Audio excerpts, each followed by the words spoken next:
Bismillahirrahmanirrahim. Assalamualaikum warahmatullahi wabarakatuh.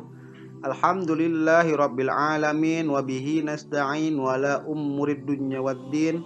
Wassalatu wassalamu ala asrafil anbiya'i wal mursalin wa ala alihi wa sahbihi ajma'in amma ba'du. Gimana kabarnya adik-adikku semua? Semoga kalian sehat selalu. Semoga kalian semua dimudahkan dalam menuntut ilmu. Semoga kalian semua diberikan oleh Allah Subhanahu wa taala kemudahan dalam melakukan sesuatu. Baik, perkenalkanlah Bapak Galuh Surya Permana.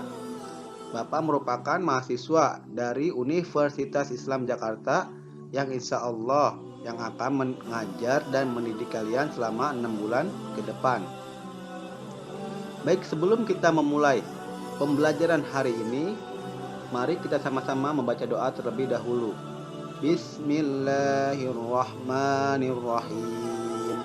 Rabbi zidna ilman warzuqna fahman.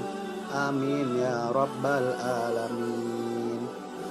Baik, pada kesempatan kali ini Bapak akan membahas materi tentang mempertahankan kejujuran sebagai cermin kepribadian.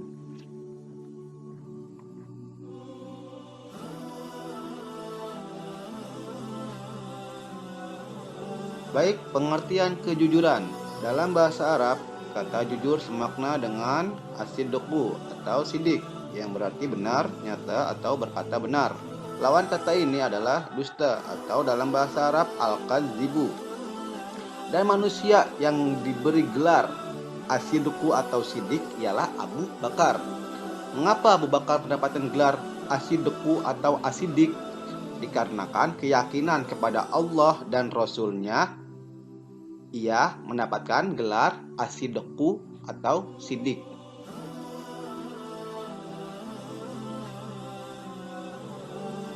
Implementasi kejujuran dalam kehidupan. Yang pertama, jujur dalam niat, perkataan maupun perbuatan. Jadi, dalam segala suatu perbuatan, niat kita, perkataan kita maupun perbuatan kita harus selaras. Tidak boleh ada yang menyimpang yang menyebabkan kita berperilaku bohong atau berdusta. Itu tidak boleh karena perilaku tersebut ialah perilaku tercela.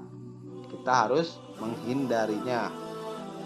Yang kedua, tidak boleh berdusta atau berbohong dalam melakukan perbuatan. Jadi contohnya itu ketika kita berdagang. Kita mainin timbangan. Jadi kita berdagang kerupuk atau enggak dagang telur. Nah, saat itu kita mainin timbangan agar kita laku, agar kita untungnya banyak. Itu tidak boleh, tidak dianjurkan dalam Islam. Karena kalau seandainya kita berdagang, kita harus berperilaku jujur agar pelanggannya itu senang dan bahagia. Yang ketiga, senantiasa menepati janji jika kita berucap. Nah, ketika kita berucap, kita itu harus menepati nih. Seumpamanya kita berjanji kepada bos kita atau enggak teman kita. Ketika kita berjanji untuk melakukan sesuatu, maka kita harus menepati janjinya. Tidak boleh ingkar janji.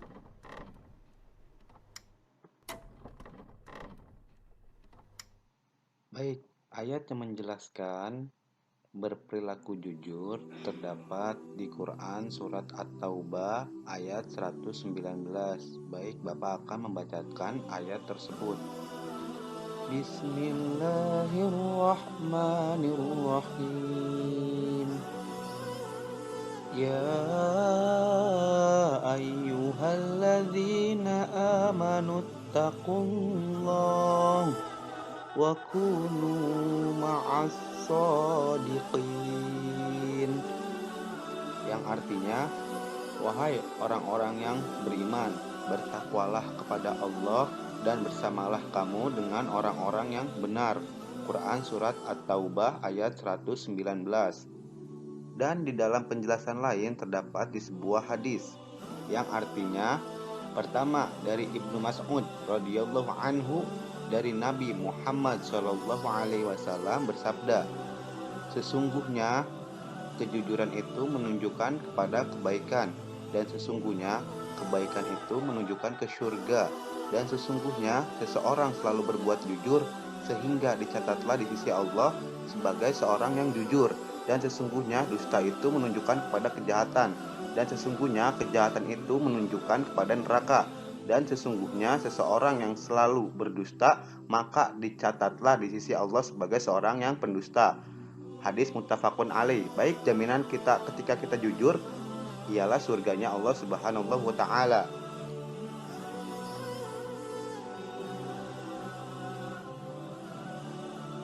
Hikmah dan manfaat dari perbuatan jujur. Yang pertama, kita mendapatkan pahala dari Allah Subhanahu wa taala. Yang kedua, jika kita jujur, maka hidup kita itu akan tenang. Yang ketiga, mendapatkan kepercayaan dari orang lain.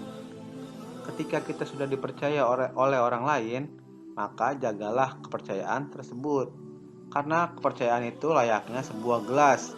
Apabila gelas itu pecah, maka tidak bisa menjadi satu kembali. Atau enggak, kepercayaan itu seperti sebuah kertas. Jika sudah lecek sekali tidak bisa mulus lagi kertasnya itu, sehingga kita tidak dapat menulis di atas kertas tersebut. Itulah logika dari kepercayaan orang lain. Yang keempat, mendapatkan banyak teman. Yang kelima, memperoleh kesuksesan. Yang keenam, menjadi suri tauladan. Jadi ketika kita berperilaku jujur, maka orang lain akan mencontoh perilaku kita. Yang ketujuh, mendapatkan ketentraman hidup. Jadi hidup kita itu akan tentram jika kita jujur. Maka dari itu teman-teman semua harus jujur dalam melakukan sesuatu.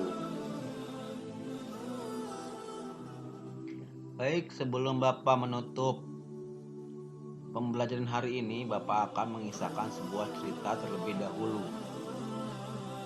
Dikisahkan suatu hari terdapat seorang pemuda yang bernama Syekh Abdul Qadir Jilani. Syekh Abdul Qadir Jilani merupakan sufi terkemuka dan ulama besar yang terkenal pada zamannya. Sejak Syekh Abdul Qadir Jilani masih kecil, kegemaran dan ketekunan akan menuntut ilmu sangatlah besar, sehingga membawanya ke negara Baghdad, di mana negara tersebut merupakan pusat ilmu dan peradaban. Menurut riwayat, bahwa menjelang keberangkatannya ke Baghdad, ibunya sudah menjanda, membekali dengan uang emas sebanyak 80 keping. Sungguh ini bukanlah jumlah yang sedikit. Uang tersebut dijahitkan pada bagian dalam mantelnya. Uang ini adalah warisan dari almarhum ayahnya yang dimaksudkan sebagai persiapan menghadapi masa-masa sulit. Ketika hendak berangkat, sang ibu berpesan, "Anakku, dalam segala hal, dalam keadaan apapun, janganlah kau berdusta atau berbohong." Sang anak berjanji akan mematuhi mencamkan pesan sang ibu. Kemudian berangkatlah Abdul Qadir. Begitu kereta yang ditumpanginya sampai di Hamdan, rombongan tersebut dihadang sekawan perampok. Ketika menjarahi rombongan kereta, para perampok itu sama sekali tak memperhatikan Abdul Qadir, karena anak ini tampak begitu sederhana dan miskin. Salah seorang perampok tiba-tiba usil menanyainya, "Apakah kau punya uang?" Ingat janji kepada ibunya, si kecil Abdul Qadir segera menjawab, "Ya, aku punya uang, 80 keping emas yang dijahitkan di dalam bajuku." Tentu saja perampok itu tercengang. Ia segera memanggil kawannya yang lain.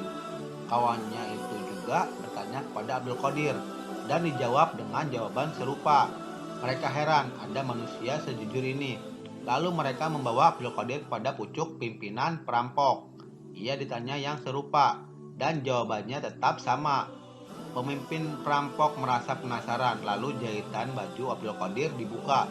Maka didapatilah 80 keping uang emas, sebagaimana pernah dikatakannya. Si kepala rampok terhenyak kagum. "Anak muda, mengapa kau sejujur ini? Bukankah kejujuranmu bakal membawa sial?" Lalu Abdul Qadir menjawab, "Tidak, ibuku berpesan bahwa kepergianku ini adalah dalam rangka menimba ilmu agama. Jika aku berbohong, maka kepergianku ini bakal tidak bermakna lagi. Karena itu aku harus tetap jujur. Dan ibuku berpesan dalam keadaan apapun, dalam kondisi apapun itu, aku harus tetap jujur." Lalu pimpinan tersebut berkata, "Bukankah jika kamu mengatakan hal yang tidak benar itu, ibumu tidak tahu?" Lalu Syekh Abdul Qadir Jailani menjawab, "Memang iya ibuku tidak tahu, akan tetapi yang menciptakan ibuku itu mengetahui hal apapun itu." Mendengar jawaban ini menangislah si kepala rampok tadi, yaitu tertunduk di kaki Abdul Qadir dan menyesali segala dosa yang pernah dilakukan. Menurut riwayat, kepala rampok dan ke-40 anak buahnya akhirnya menjadi murid pertama Syekh Abdul Qadir Jailani. Baik, Bapak pesan kepada kalian semua, berperilakulah jujur dalam kehidupan sehari-hari.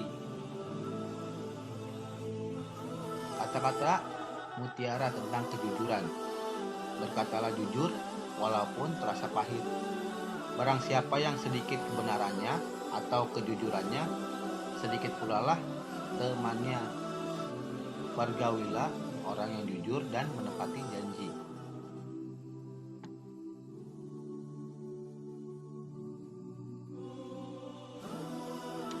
Baik, Bapak akhiri pembelajaran hari ini dengan membaca doa kafaratul majlis. Subhanaka Allahumma wa bihamdika asyhadu an la ilaha illa anta astaghfiruka wa atubu ilaik. Kurang lebihnya mohon dimaafkan jika ada perkataan atau perbuatan yang salah. Wassalamualaikum warahmatullahi wabarakatuh.